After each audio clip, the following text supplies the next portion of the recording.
Hello， 欢迎收听刘轩的 How to 人生学，我是刘轩。我得先说一句实话，有些访谈你在录的时候就知道这一集会留下来很久。今天这一集呢，就是这样的一集。因为今天我所访问的这位来宾，他不只是一位世界级的歌手，他其实早就用他的声音参与过很多人的人生的重要时刻。他是乔许葛洛班 Josh Groban， 是的，就是那一位 Josh Groban。 如果你曾经在人生某个低潮的夜晚反复的播放 You Raise Me Up， 如果你曾经在失去，在思念，不知道该怎么走下去的时候被 To Where You Are 接住过，又或者你在Beauty and the Beast 美女与野兽这里面听见那首 𝐉𝐴𝐬𝐿 的时候，突然明白了什么叫情感的重量，那你其实早就认识 Josh Groban 的声音了。 Josh 他本人的故事呢，就是一段传奇。17岁那一年，他在格莱美奖的彩排现场临时顶替无法到场的 Andrea Bocelli， 与 Celine Dion 一起合唱 The Prayer，那个原本只是一场代打，却意外成为全世界第一次真正看见他的时刻。然后从那一刻开始呢， Josh Groban 走上了世界舞台。20多年来，他以浑厚却极其细腻的声音来横跨古典与抒情流行，全球专辑销量超过3500万张，多次的入围格莱美奖、托尼奖，同时也是在百老汇舞台上面不断磨练自己情感与生命厚度的演员。但我必须说，真正让我惊喜的不是他的这些履历，而是当我坐下来聊天之后呢，我发现 Josh Groban 是一个极度真诚、极度自省，也极度有幽默感的人。那我们这一次所聊的远远不只是音乐，我们聊成长，聊焦虑，聊突然被全世界看见那种爆红之后的压力，聊一个内向敏感的人如何在巨大的舞台上学会与自己相处，也聊在走过20多年的成功之后，他如何重新理解脆弱，重新理解成功，以及是什么让一个人愿意继续创作，继续前行。老实说，这个是我访谈过大概最流畅、最走心的一次对话之一。另外呢，我也在这边特别跟在台湾的朋友说一个好消息，就是 Josh Groban 呢，将在今年2026年的2月11号首度来到台湾，他会在台北国际会议中心 TICC 举办他的 𝐓𝐚𝐚𝐧 World Tour 演唱会。而今天这场对话呢，或许正好就是你走进去演唱会的现场之前，来认识那舞台背后的那位艺术家的一个非常好的入口。那在进入访谈前呢，我也先跟大家说明一下，这一集我们以全英文访谈的方式进行。好，话就讲到这里，接下来就让我们一起走进这场真诚、深刻而且充满人味的对话。Hello and welcome to a special English-only edition of 刘轩的 How to 人生学 the How to School of Life. I'm your host, Sean Liu. Today our guest is multi-platinum singer-songwriter, Broadway actor, and dedicated advocate for arts education and mental health, Josh Groban. He's also about to connect with audiences in Taiwan for the very first time, bringing his music to the stage at TICC in Taipei on February 11th, 2026. And today we'll be talking about his life, his music, his take and experience on the arts and education and mental health. So please welcome Josh Groban. Hello, Josh. It is such a great pleasure to be with you. Thank you so much for having me, Sean. Thank you, Josh. So, since my show is called the How to School of Life, right? I'm just going to start right off the bat with this really giant how-to question, which probably won't have like a correct answer, right? But we can just start off. We have to start off somewhere. Okay. Let's go big. Right? Oh, let's do it. I hope it's not about dancing or handiwork at the house. Everything else is fine. Oh, man. All right. Cross those two off the list. I know how to make a spice rack. Sorry. So, hit me. Okay. So the question is, assuming that you already have the techniques and everything, right?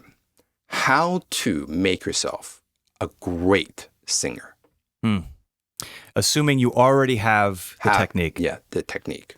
You know, this is a great question. And as a fan of singing, as somebody who always tries to get re-inspired to do my own singing by listening to other singers and trying to really take note of what I love in a singer and what I've loved in a singer since I was a kid, the singers that inspired me, they weren't the perfect voices. You can learn so much. And you can learn only so much. And then you have to bring those X factor ingredients into an interpretation of a song. And I really think audiences can smell the difference if something is just being done to show off and to show technical prowess versus this is something that is coming from me, being presented by my soul. When I find songs, I have learned over the last 25 years to be able to differentiate. I wasn't always able to. There were times when, as a technically good singer, there was always the temptation, and when I was younger, to just pick a song, even if I didn't fully feel it, and say, I can sing the crap out of this, and I'm gonna show you. And you know, it was always the songs that gave me goosebumps, that told a story that I wanted to tell. That were the ones that resonated. It's that thing you can't really control. You feel it. It's universal in any language, that if it means that much to you in your heart, it'll mean something to other people too. But one other point about the perfection and imperfection about it, because there are lots of singers that are better than me. They're technically better than me, and I'm jealous of how much better they are at singing than I am. I'll listen to a singer and I'll go, how do they do that? And it's technically incredible, but there is an old kind of phrase that has been around for a long time. David Foster, who discovered me and has discovered lots of incredible singers that I've grown up loving, always used to say to me, don't just be a perfect voice. Be the voice that if you're in a crowded restaurant, somebody knows that's you in the first 5 seconds.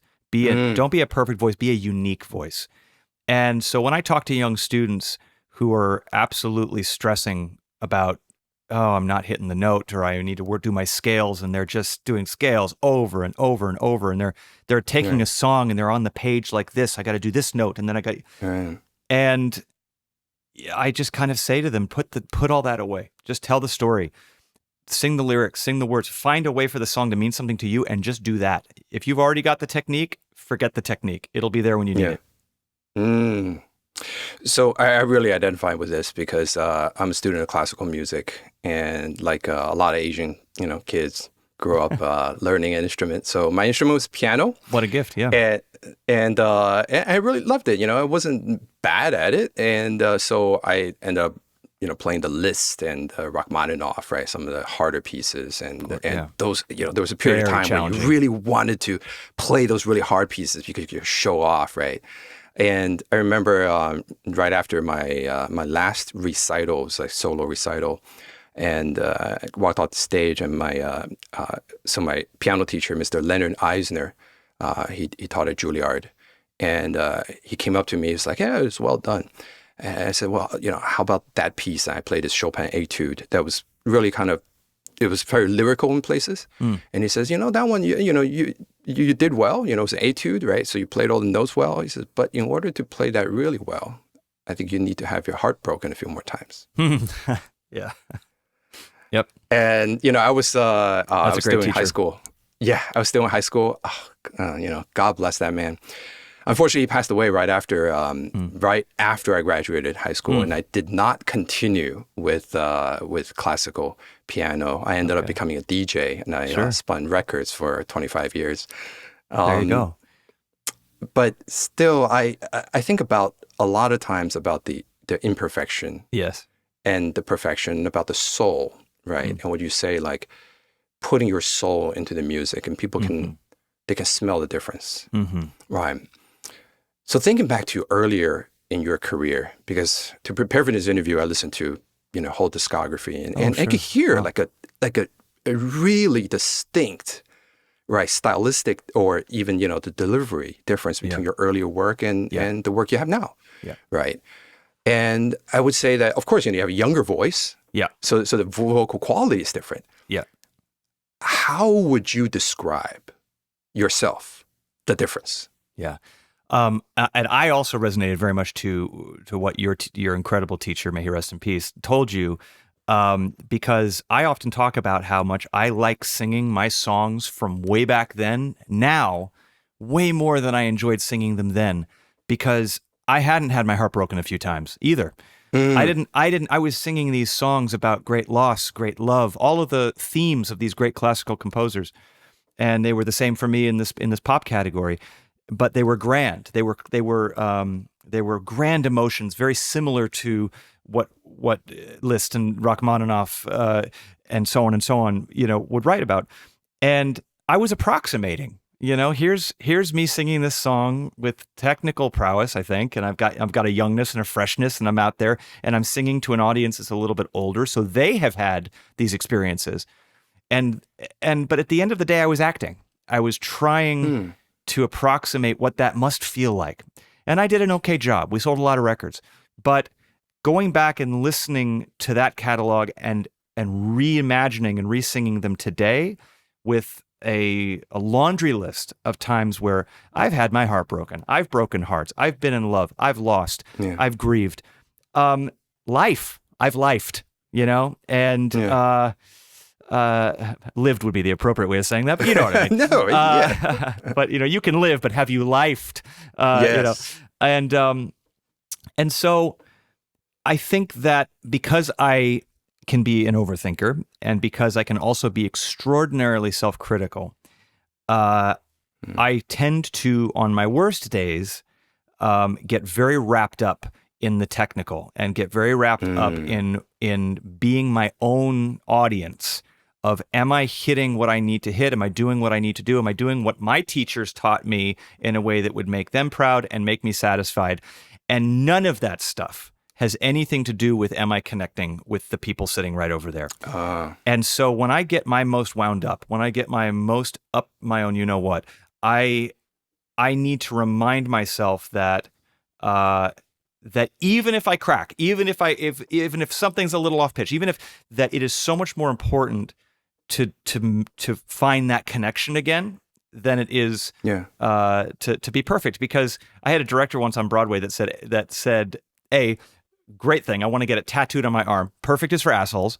And B, it is those imperfections that actually make it special to somebody out there. I've had nights where I did not think I did my best, and I thought to myself, they're going to know. They're going to tweet about it. They're going to write about it. And lo and behold, people were saying, God, this might have happened a little bit, but I barely even noticed it. It made the night more special. And this, and I'm going, wow, at the end of the day, we all get to share a small amount of time with whoever it is we're lucky enough to perform for. And they don't want cookie cutter. They want their own experience, and they want that experience to be human. Yeah. You said some of your greatest artistic moments have happened on the Broadway stage. Yeah. Right. In a relatively small venue. Yeah. And in a very intimate setting where no two performances are going to be the same. No. And how do you do that day after day? Because I know that, even Sweeney Todd, you did more than 300 shows. Yeah. Right? How do you dial into that every day? Like, is there a ritual that you do before you step on stage? Like, do you take a deep breath? Like, you breathe in to smell the room? Like, what do you do to connect? Oh, sorry. There are a couple of things. For a show like Sweeney Todd that I've loved since I was a kid, I try to. That show is hard. It's really hard. And if I thought to myself at the first rehearsal that I had a year ahead of me, 300 performances ahead of me, knowing just how much that show would take from me every night, vocally, physically, and emotionally, I would never have gotten to the finish line. Every single performance, I had to say to myself, this is the only performance that matters. Wow. And I had to imagine to myself that there is a young kid out there who's, you get to be there first of this masterpiece and do it for that person. And so I really tried to flex the gratitude of that every chance I got.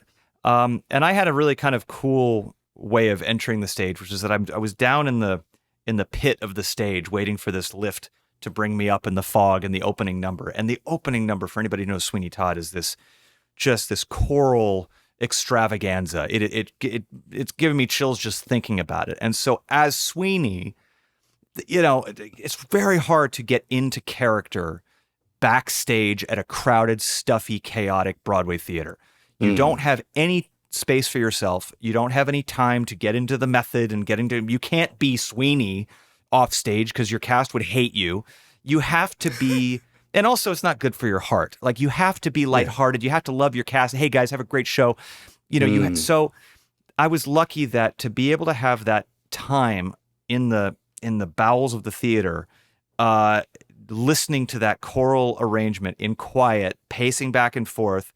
And then I got to be pulled out of hell, is what happens with Sweeney at the top of the show, is he's being pulled back out to tell this story again and again and again. As soon as I'd get pulled out of that pit, I was him.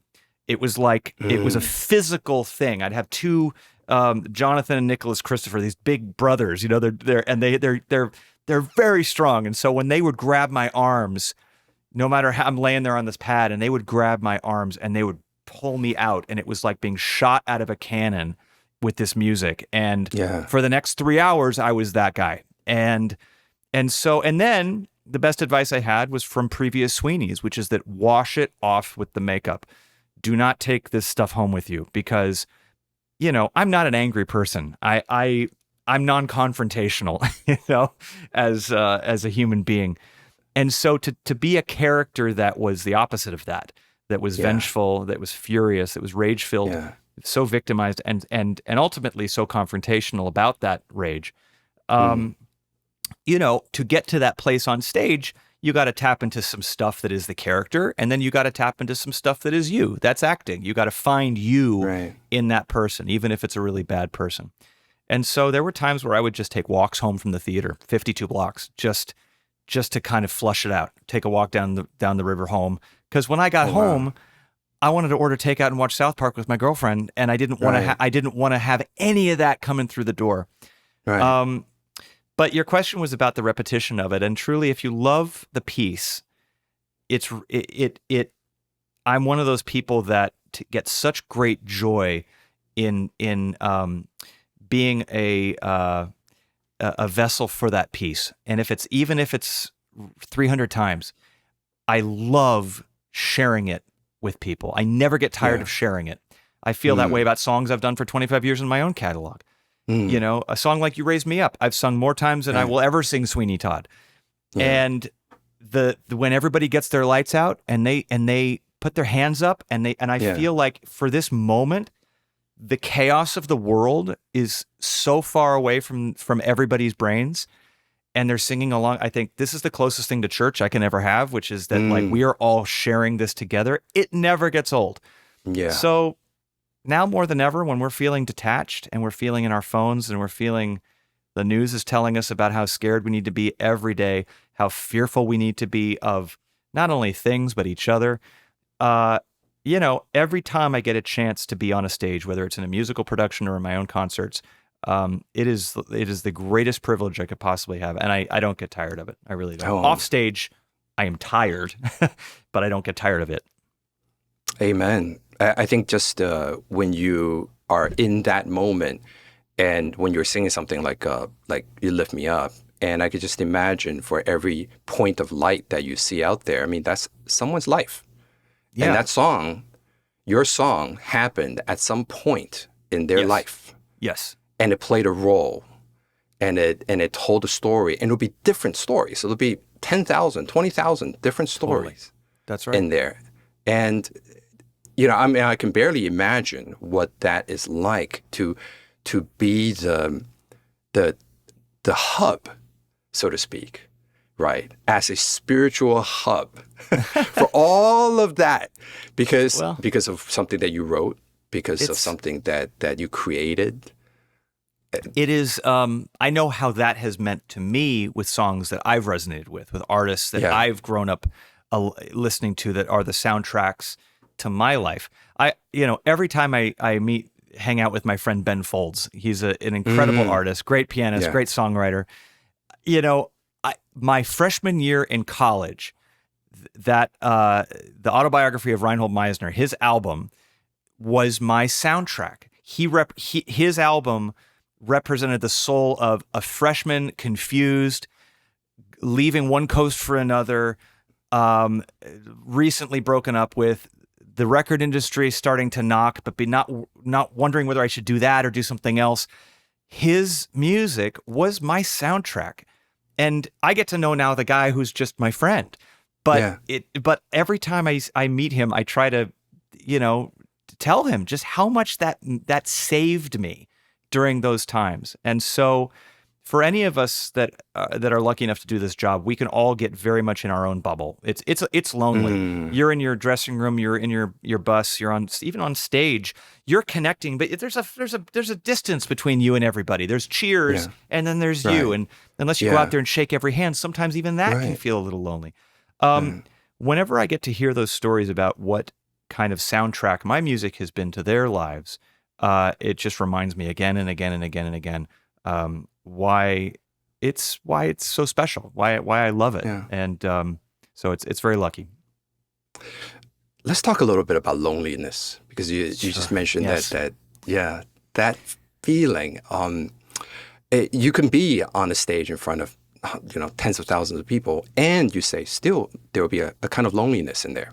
And when you step off the stage, there will be a loneliness. Yep. I read about this recently. There's actually a phenomenon from people that do research on brain science and dopamine, that performers, because you are in the moment and you have a very set goal for the performance, and so the dopamine is way up high, right? So once you finish the performance, the dopamine dips, and often dips below level, and so that accounts for a lot of feeling of kind of like a void, right? Like after you step off the stage. 100%. And I read where you had talked about this, but especially in saying when you left Broadway, that you experienced a long period of that. Do you think that's what it was? Oh, I think so. And I love when there isn't a scientific chemical reason that can be explained for these drops, because they're real. And I think that now we have people like yourself, and we have incredible doctors and scientists and professionals that are starting to write more and more about books like Your Brain on Art. Writing more. Oliver Sacks used to do this as well. About the reasons that the reasons that you gave, the fact that you can say this is a dopamine issue. Here's the reason why it's spiking, and here's the reason why it's dropping below normal levels. That is a loneliness crusher in itself, because the number of artists that I've seen that think it's just them, that I must just be, I'm lonely because that's all I have, or that's all the things we feel when we're feeling sad or depressed or anxious or lonely, all of the lenses that suddenly go in front of our faces that skew the world to tell us the stories that aren't real. That's how addiction starts. That's how self-destructive behavior starts. That's how artists crash and burn. Some of our greatest minds that we've ever had in this world are no longer with us because they couldn't figure out, they had maybe no one to tell them or to help them through the things that I think are actually quite common in this industry. It's something that the 27 Club, right? Have you heard about the 27 Club? It is the 27 Club. It absolutely is, and it's eerily accurate, But I think that the more artists are open with each other about not putting on a front, we all want to put on a front to our fans, to each other. We're all competitive to a certain degree. We all want to make each other think we're just crushing it all the time and feeling great. And certainly Instagram and all these other platforms don't help that problem. And the more that you can talk with other creators, other artists, other people who experience this, and it doesn't even have to be exclusive to art, anybody, about mental health, about what that feels like to have those drops in your life, that takes away a lot of the loneliness. Now, my first 10 years in this business, didn't know it was a thing, didn't have a therapist, didn't have to have a podcast to talk about these issues. And I was in a bad way. And you started early. I mean, you started at 17, right? I started very young. I started too young to have the emotional maturity to figure out what all of this stuff meant, what the acclaim, the criticism, the attention all of a sudden. For an introvert, sensitive kid, I was like putting on one mask after another, trying to figure out which mask needed to be me in that moment. Yeah. And there was a lot of unlearning that had to take place, I think, to be, not entirely well-adjusted, but more well-adjusted now than I was, I think, then. And so, but loneliness creeps in. I have made a conscious effort when I travel now, which is a gift to be able to travel the world and to share music with the world, to visit places like Taiwan for the first time ever, to get out of the hotel, to get out and to explore and to eat and drink and meet. And I used to be so careful about can't get tired, and honestly, the more I went out and felt less alone outside the doors, the more vibrant my shows were. And so that's my goal for this world tour, is to truly make it a collection of memories that are loneliness killers. Oh, that is awesome. It'll be your first time in Taiwan. It is. You haven't traveled there for pleasure either. No, and I could not be more excited. I am so excited. Oh, so many man. amazing buildings I can't wait to visit. So many, it is like I said, you see a place, in a travel documentary or on a map, and you just, I've always had wanderlust. I've always loved learning about new places and cultures. And the fact that my job gives me the opportunity not only to come as a fan and as a tourist, but then also to meet people in every country, in every city through art, which is this universal language that we all get to feel goosebumps together. And I always say it on stage, but that the light of our similarities and our differences shine equally as bright through art. Why won't you say it on stage? No, I do. I do this. I do say it on stage. You do say it on stage. I like to say it before, a song like Bridge Over Troubled Water, just how special it is to me. And so, I can't wait to visit. Oh, you'll love it. I want to say you will be treated well there. You will, of course, be well treated. And I think you'll really find a lot of heart and soul in that land. Absolutely. Yeah, no doubt. Yeah. I can't wait for you to visit my hometown, although I will be in New York at the time. I know, but we're going to keep in touch. I'm going to get your info. I'm certainly going to text you as soon as I'm done and let you know how it went. Yes, please do. So about getting back a little bit to the early years, right? You said you were an introverted kid and you're very sensitive. I also read that you had undiagnosed ADD. Mm-hmm. Right. Yeah. So you didn't have great grades, but then teachers saw something in you and you had this crazy break, right? Which, I'm sure a lot of people will know it's a legendary story, right? On the Grammys and everything. And then your life just changed, right? I'm just trying to put myself into your headspace. Right. It's amazing I'm still standing. Honestly, it was the perfect storm, Sean, for a crash and burn. It really was. It was the perfect storm for everything being a flash of light and then totally extinguished. I saw you. Sorry, but I saw you in a YouTube interview. I forgot which one, but you said that you actually turned it down at the first. Right? I did. Not because I was worried about a crash and burn, but because I actually was so naive. I didn't know how big of an opportunity it actually was. This was, right. I was, when I say introverted, when I say like inside myself, I was like in the clouds. And I was concerned about getting into my dream school, which was Carnegie Mellon. I wanted to be an actor. And, I grew up in LA, but I didn't have showbiz parents and I didn't have stars in my eyes to be a celebrity. I just wanted to be an artist. I wanted to go and tell stories through theater. And so, when David Foster comes calling and he's got this, and of course, I, like the rest of the world, I was listening to and admiring the voice of the great Andrea Bocelli. And I was just, he just come onto the scene and I was, and so when David sent me this song, I am the first person to say I'm not right for something, or honestly, half the things that I've done in my career that have been incredible, I've really had to be pushed. I've not been the first one to say, I can do that. So when he said, hey, I've got this song, it's called The Prayer, I want you to sing it with Celine.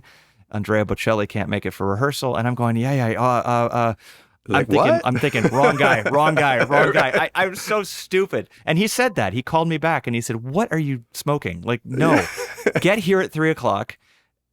I don't think David Foster had ever been turned down for an opportunity like that, or ever.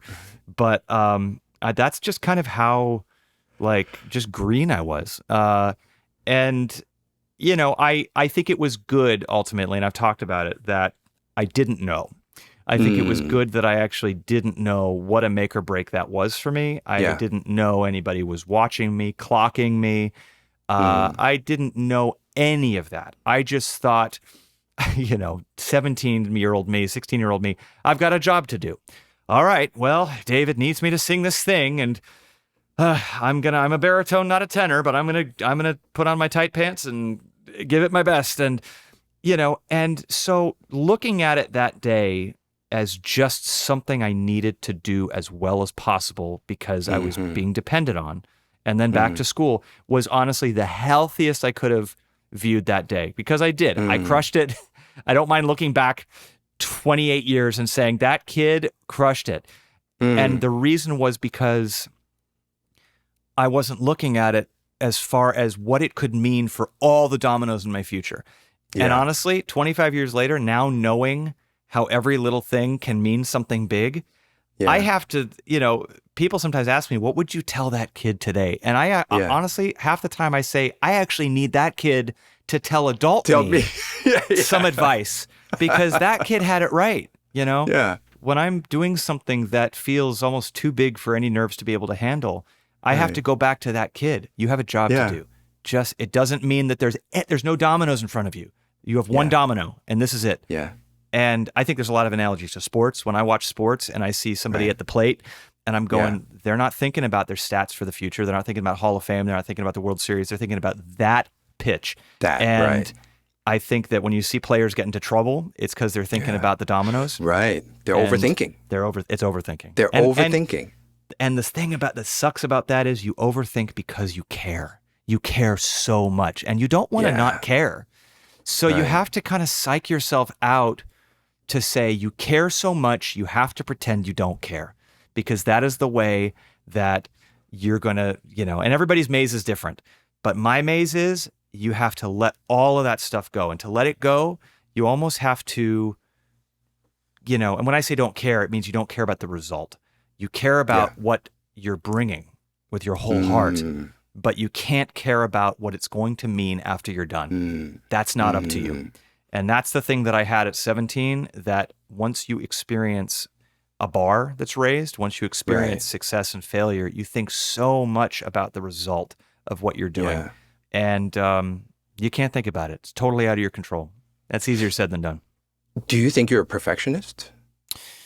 I think for certain things, I am a perfectionist. I think, unfortunately, this business kind of like trains you, especially if you got in young, to be a bit of a perfectionist, because there isn't that much forgiveness for mistakes. You learn very quickly. And now, thank God I wasn't doing this in the age of social media when I was a kid. All right. But it's a cruel business, and honestly, it takes very little slip up to feel like the world starts to come down on you.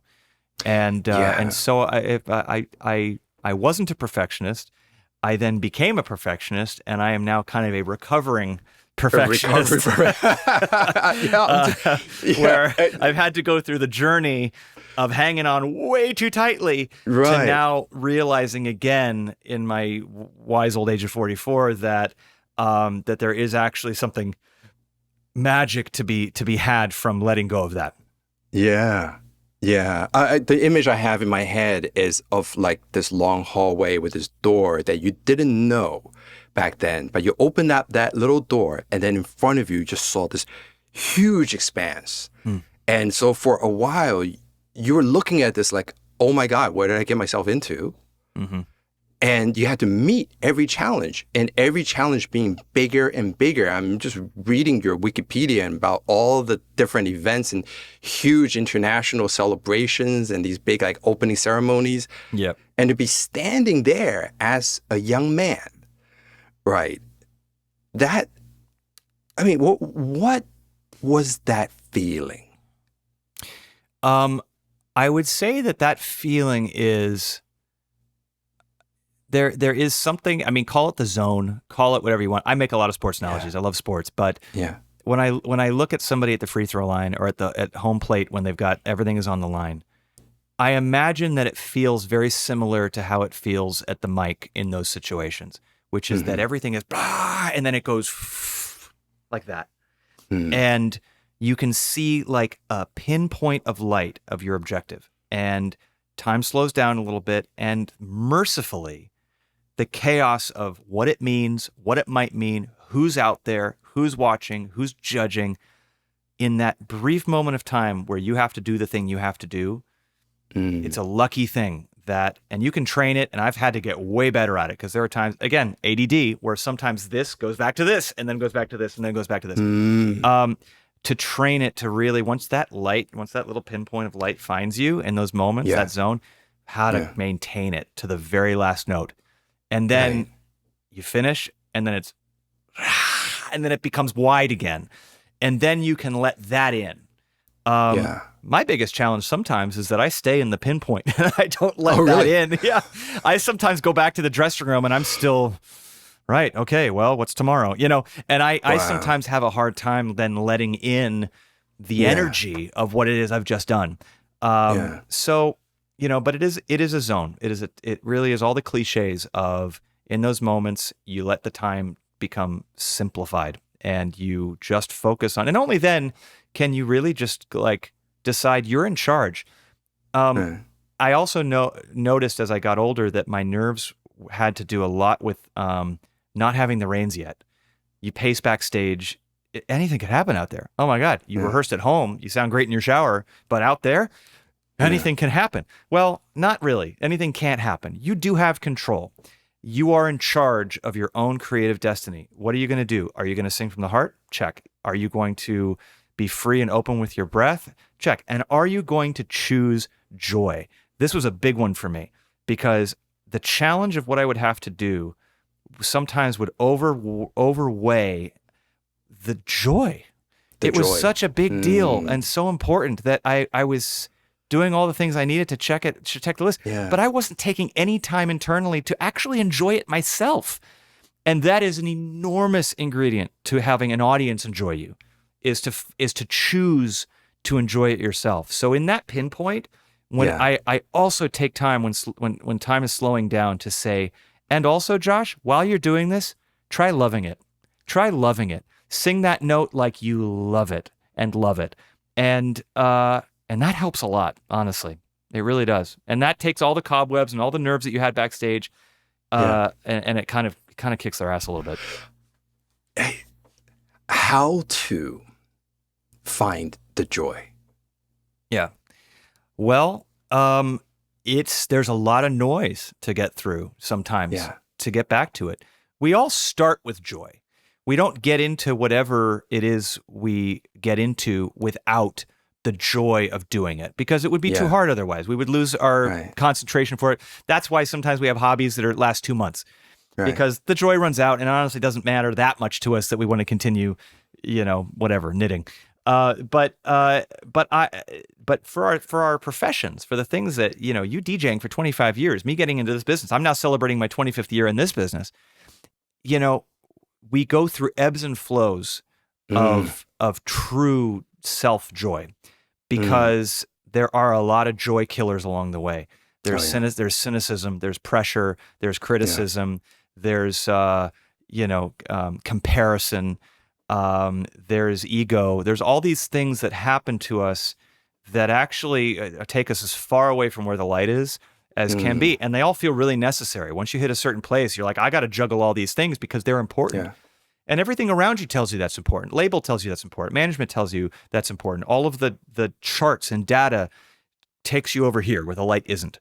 And so joy winds up feeling selfish because, you wind up having so many mouths to feed, hypothetically, that you focus, and I'm a giver. I like to please people. I want my audience to be happy and my label to be, I want everybody to be happy. And so it winds up feeling at a certain point like choosing for you to enjoy it feels like some self-indulgent, egotistical, weird thing. And so I think like any good relationship, you have a relationship with your art and you need to cultivate it. You need to find your spark in your own art and find your joy in your own art. And it takes work. And sometimes it means stepping away from it. I have had plenty of moments where I've needed space from what I do in order to like it again. And it works. I always find my way back because ultimately that's what tells you that it's real and that it's your tether, your invisible tether. But I would say as a simple answer, always try to go back to that thing that made you say, I want to do ... There was a feeling there. There's a feeling attached to that want when you're younger. Yeah. And we get old, we get jaded. Find that thing again. Find that. Yeah. Find that. Love it. Let's talk about arts education. Sure. I think in a certain way, it's the best of times and it's the worst of times. Yep. We have AI coming in and replacing a lot of the creative arts. And at the same time, though, I also see this huge potential for the humanity, right? Like the real human elements, like the soulful elements, the things that the LLMs cannot approximate or cannot do it in a truly authentic way where you can really smell it. Right. And so what's your approach to arts education right now? Like what would you tell? Okay, I know how to ask this. What would you tell a Taiwanese parent who's got a kid who loves, music or art or something, and like, Daddy, Mommy, I want to do arts. Oh, you can't make a living doing that. I get that a lot, right? Hear this a lot. So in your performance, if you had a chance, to talk to some of these kids, off stage and their parents, what would you say? I would say that there are two roads that can occur when you allow a child to explore a passion in the arts, and both are good. You have either you ignite in them something that is a gift to the world, that the world needs, and without that ignition, we would have a drought of people actually changing the world through their art. You might have a child that changes the world through their art, and nobody wants to be the person that extinguishes that flame. Or the second door, which sometimes is my favorite, is the number of people that come up to me, knowing that I'm in arts education, that are doctors, that are lawyers, that are in the military, that are whatever, are in not what we would call artistically creative jobs, say to me, hey, I've heard your stories and I know about your foundation, and I just want you to know that, just like you mentioned your classical piano teacher, Mr. So-and-so or Mrs. So-and-so, they're the reason why I felt my truest self. And finding my truest self is what made me want to go off and be a lawyer or go off and be a doctor, because I felt confident for the first time in my life that I had a voice. And so my thing about arts education is that if it is a talent discovery, like it was for me, great, that's good. We need talent. We need art in the world. That is a great thing. But even more importantly, it is a soul discoverer. It is a voice discoverer, and we are creating better human beings through the arts. And I know from a parent standpoint, there is this fear of like, we need to guide, we need to push, because if we don't push, well, first of all, you risk rebellion to that thing. I always feel like an open hand is better than a closed fist as far as like following a young person's intuitions and excitements. But also, we have found, and again, it's like the science behind what happens to the brain when you're creating and then going back into your dressing room. There's all kinds of amazing, if a parent wants to be totally data-driven, the math is on our side, which is that the inclusion of arts in a young kid's life expands all of it. Language, math, science, it opens their mind to learning about all of the things in a way that they hadn't been doing before because that part of their brain wasn't activated or they weren't feeling like they could. As somebody with a learning disability, with ADD, having the arts, even if I hadn't gone into it professionally, opened up a way of communicating for me that I didn't think was possible. And if I hadn't had the arts, the adult me would have been a shell of the person that I am today. I would have not had the confidence to go off and do anything. I probably would have skipped college. I probably would have thought I wasn't smart enough.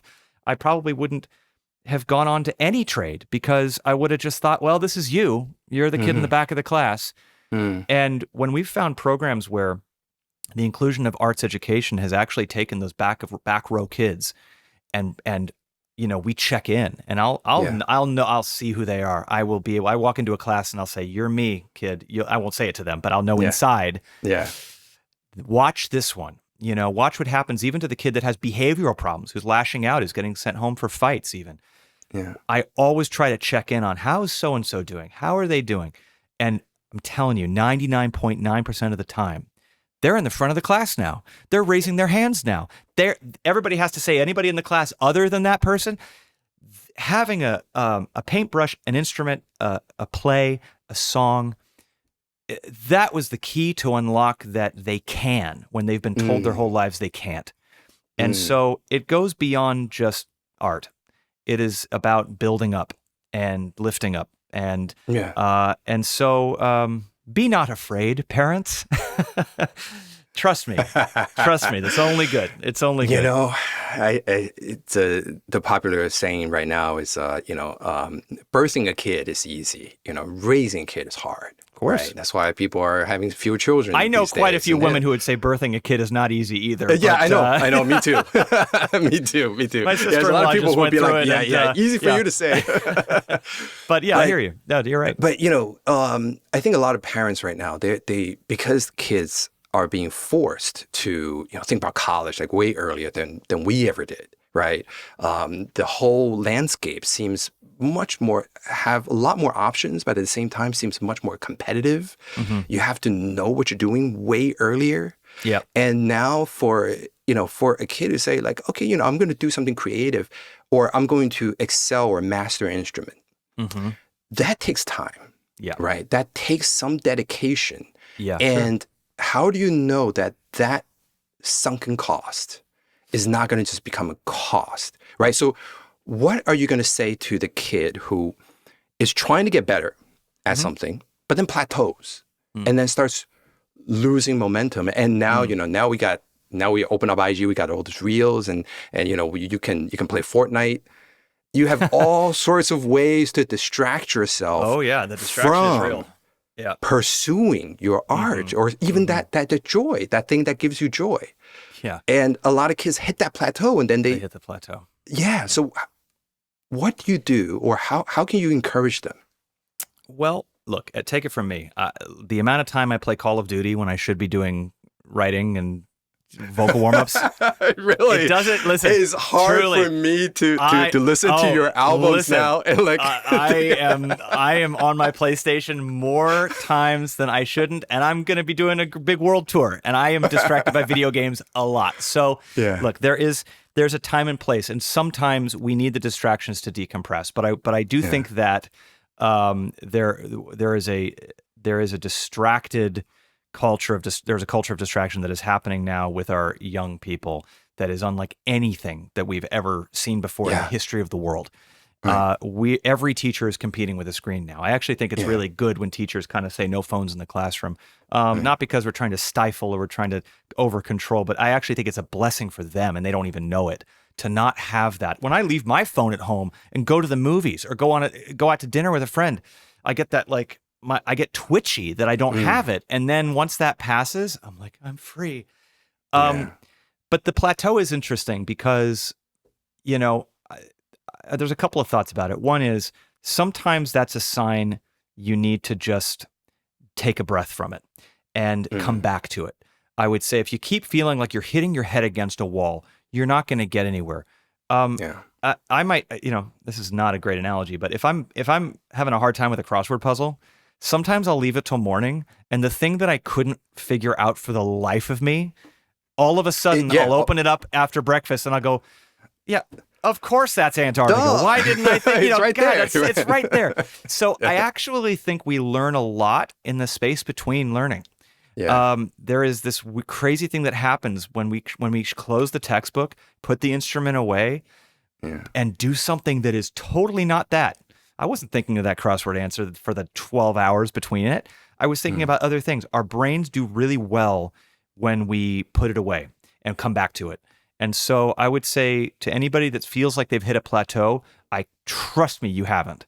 But I understand the feeling that you have. And when you go through that feeling, don't force it. Put it away. Put it away. Don't even think about it. And come back when the muse hits you. Come back when you feel it. Because at that moment, when something says, you know what, I think I'm feeling it. I think I'm going to pull it out and see how this feels. That's the golden moment. That is the moment where you're going to decide, I actually have 10 more steps I want to get to, and that's what it's going to be. Yeah. But I would also just say one more thing, which is that there is nothing wrong with also changing direction. If you feel like something has just lost its purpose, you realize Danny Elfman, the composer Danny Elfman, did a and I mentioned this a lot, but I read a commencement address that he did at Northwestern, where he talked about that very thing. He wanted to be a classical violinist, and he plateaued. He said, "I am good enough to be in the last chair of a local orchestra, but I will never get past that, and I'm not satisfied." And he left it. So he totally rebelled, and he said, "I want to be a rocker. I want to go." So he got his guitar and he started this band, Oingo Boingo. And, he felt like they plateaued. They had a cult following. They were playing clubs, but they were never going to be U2, and he kind of lost the love of it a little bit. And he had thought, did this with a few different things. And he kept hitting that wall, kept hitting that plateau, and he kept thinking every time he hit that plateau, God, what time I've wasted on this thing. And then Matt Groening and The Simpsons said, "Hey, I was a fan of your band. Would you be interested in orchestrating and writing the theme song to my new show? It's called The Simpsons." Oh, wow. And he said, this was when he was 45 years old, right? Mind you. So he's lived a life. Yeah. And he said, "I don't know the first thing about orchestras. I don't know the first thing about, he said, I don't know about orchestrating. I don't know about writing for that. I couldn't tell you. I couldn't write for that." And then he realized that all of his time playing in an orchestra gave him a knowledge of orchestration. Then he realized that all his time playing in a rock band gave him an ability to think outside the box and get weird. And all of those things that he thought were a waste of time were actually him developing his own personal Swiss Army knife of abilities that made him more unique than any other composer that could have been called. And so I think the lesson there is, for whatever that you do, there isn't such a thing in my mind as a real waste of time if it was something that you felt you had a skill for, that you had a joy for. You never know, I guess is what I'm trying to say, where that will serve you in the future. When I left theater to sign a record deal, I thought that there was no way in hell that I'd ever have the chance to go back and do that again. And I realized that all the skills that I was learning from this side quest of music and recording gave me so much to draw from, and a performance style and a way of being, and a confidence that I was able to then pour into these roles that I'm not sure I would have had if I just started those right off the bat. So you never know. Doing an improv class in 7th grade, which I never thought was going to lead to anything, all of a sudden I got asked to do some comedy stuff, and I was able to draw on those classes to do improv with friends on Broadway. You never know what's going to happen. So I would say, don't be discouraged. Fortnite is okay in small doses or medium doses, and don't just keep your head up. Discouragement is part of the game. There are no shortcuts. The walls are there not to keep people out, but to keep people out who don't want it as much as you do. So just keep striving. I love how compassionate and supportive you are. I think for a lot of educators, I've battled it. I know it. I'm not just speaking on some pedestal. It's a daily battle for me. I have had to build myself up from feeling at the bottom, feeling plateaued, feeling so many times. And honestly, the only thing in my career with longevity that has allowed me to stay at a certain level in my game, sometimes it isn't any more complicated than just being the one to decide to keep moving, to just keep taking steps forward. There is a power in just deciding you're going to give yourself forward momentum when everything is feeling like it wants to push you back. And trust yourself that just by taking those steps, you didn't know when that idea for the song was going to hit you 20 years ago. You weren't in control when somebody handed you that instrument and you had that aha moment. Right. Stop trying to control it. Just move forward and trust that if you go forward, even when you feel like you shouldn't, that stuff, that call it whatever you want, is going to find you. If it's right, it's going to find you. Yeah. And yet it will take that work and quite a bit of pain and you know, a lot of the self-criticism and those things are, plateauing is almost inevitable. I mean, it's a part of learning. It's a natural part of learning. It's almost to be expected, but it sucks to be in it. Oh, it sucks. Right? It sucks so bad.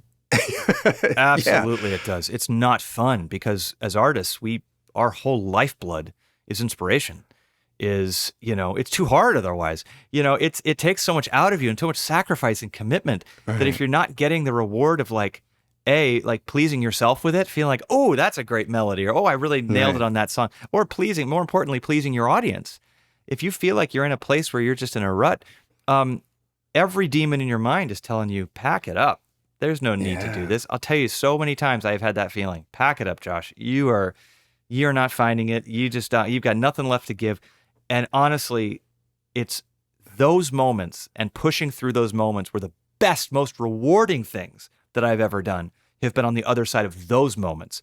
When I'm just riding a wave and I think that all the best stuff is in front of me, that's a lot of times when those walls hit you unexpectedly.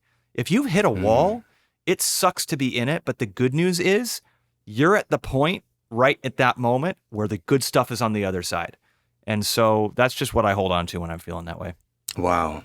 Wow, that's a powerful image. I mean, I'm just, imagining like many big black shadows and then this little joy. Right? It's coming, all these demons, with little joy. But you have to hold on to that because once you go through that and you will, right? The thing is you will. You will go through it. Absolutely, you will. And there's a lot of different ways. Everybody's process is different. I would never prescribe one process to everybody about how to get through it. For me, I like to become a fan again. Like, I like to bring myself back to, like, what did you do when you were, like, getting inspired yourself? Well, you listened a lot. Yeah. You were that kid, I was that kid in my bedroom listening to record after record after record. And what do you know? That was making me excited about music and making music myself. Well, what am I going to do if I'm feeling like I've hit a wall and I'm not feeling inspired? Get a ticket. Go see something. Go listen to something. Go stream a new artist. Go onto a playlist that you've never heard of and just go, explore and listen and be a fan. Take it out of yourself because a lot of times that wall is really just us fighting with us. And that can be, that makes us kind of like unexpectedly like, I'm not narcissistic, but honestly, when you're hitting that plateau, all the focus is on how you aren't. We think of that selfishness as all about serving like some great pleasure in life. No, that selfishness can be all about like, what have I got to do? I can't find it. I'm not finding it. Take yourself out of it. Go listen. Go be a fan, and then you'll find your way back. But that's my process. A lot of other people do different things. Josh, in speaking with you, I get this feeling of a journeyman that's been on this really great journey, and you've done your time, in the darkness and in various different stages, and now I would say you're much more comfortable, right, in your own skin. And most days, most days. Monday, Wednesday, Friday. I would say, not so much Wednesday, but definitely Friday. It's right. Okay. Well, okay. February 11th.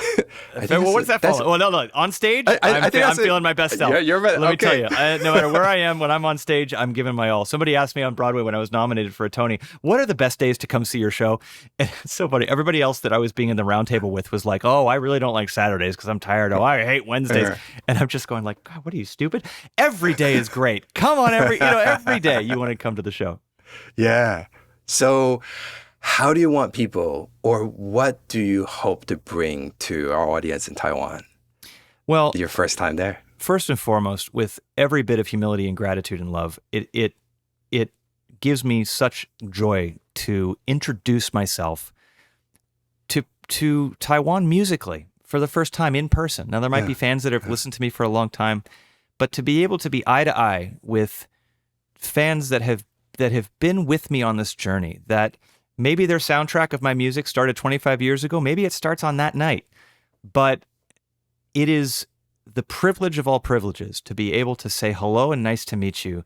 And I hope this is the beginning of a wonderful journey together on a night like that night. And so to say thank you to the fans in Taiwan who've been with me for a very long time, that is what this concert is about.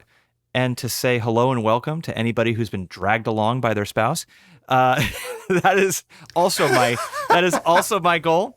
And to bring some light into a venue in a world that is feeling dark, and to have that together is my greatest goal. And I hope everybody in Taiwan that comes to the show feels that. That's what I'll be bringing to the stage, and I really hope that they feel that right along with me.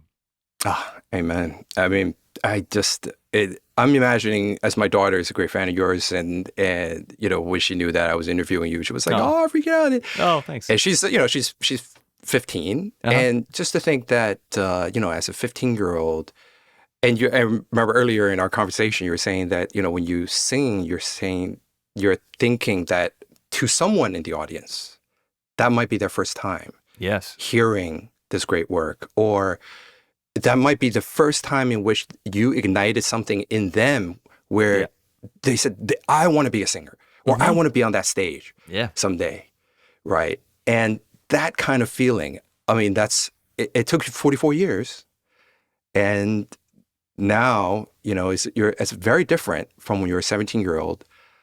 But we talked about this it took you that many years to find that 17-year-old, and to find that I'm just going to do the best I can and enjoy the moment. And connect. And connect. I just so wish that everyone who is coming to the concert will have a chance to actually, hear our conversation. Because, me too. I think it's the journey that you have described gives such a different dimension, I think, now, listening to your music. And just to think that is a part of the story. Besides just the story in the lyrics and the story and the music, to have the story of you, right? Yeah, there. It means the world to me, honestly, to be able to sit with you and have this conversation before the 11th, and to be able to talk to you about all these things, which means so much to me. Thank you for giving me that opportunity and that platform to share those things. Thank you for being such an amazing voice in the world too, with your wonderful curiosity about how we tick. We need more voices like you as well. So cheers to that, and I can't tell you how much I appreciate it. Thank you, Josh. Really, it's with great joy in my heart. Thank you. And Same. I can't wait to have a chance sometime in the future. Yes. Hopefully to show you around, my hometown personally, and take you to some of my favorite holes in the wall. More than anything, I would love that. And we're going to keep in touch for sure. I have a feeling. All right. Awesome. Thank you so much. Thank you, Sean. 以上就是我与 Josh Groban 的对话。如果你听完今天这一集，心里有任何一个瞬间被触动、被理解，觉得被接住，那我会真心建议你去现场听他唱歌。那是一种跟在耳机里听在手机里看是完全不同的体验。Josh Groban 的 Gems World Tour， 也就是他前阵子在拉斯维加斯，在那个 Caesars Palace 是连续5场全部完售的那同一套演出，将会在2月11号正式来到台北的国际会议中心，而且这一次呢是 Josh Groban 人生中第一次来到台湾。刚才的访谈里面你也听到他亲口说，他真的非常期待看看台湾，感受这里的文化，也期待在现场用音乐跟台湾的听众真正见面。那关于演唱会的购票资讯，我们都会放在节目的资讯栏里面，有兴趣的朋友直接点进去看看。然后最后呢，也邀请你把今天这一集分享给你身边那个真的懂音乐也需要这段对话的人。也别忘了订阅追踪我们刘轩的 How to 人生学，在你使用的平台上面给我们一个5星好评， very much appreciated。 你的支持真的能够帮助我们有更多这样的深度对话，也被更多人听见。也欢迎你留言告诉我这一集的哪一段对你来说最有感。感谢你的收听，我是刘轩，我们下次见。